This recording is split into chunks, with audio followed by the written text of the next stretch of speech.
زموږ همدغه محترم ورور فاتح صاحب د کونړ ولایت څخه زموږ سره اړیکه نیولې ده، پوښتنه یې کړې ده زما په بدن یو قسم دانې دي چې اوبه راباسي، هر وار جامې بدلوم،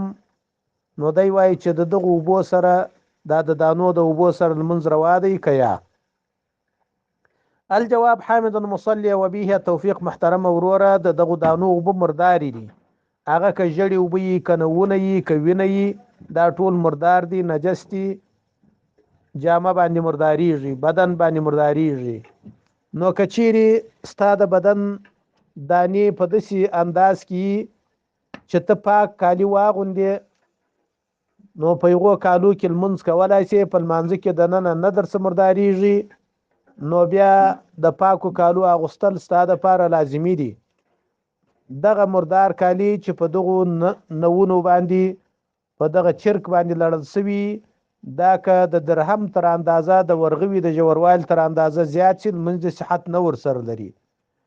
او که ستا دغه مریضي دا دانې په داسې حالت کې ولو که ته د لمانځه دپاره پاک کالي واغوندې بیرته په هغه لمانځه کې ستا څخه خرابېږي، بې اختیاره د دغه دانو په چرک باندې لړل کېږي، نو بیا ستا لمونځ کول په دغو جامو کې پروا نه لري، ځکه دا نو بیا تکلیف سو او په لمانځه کې داخل بیا مرداریږي، نو په دغو جامو کې په دې مردارو جامو کې ستا لمونځ صحیح دی. والله اعلم بالصواب.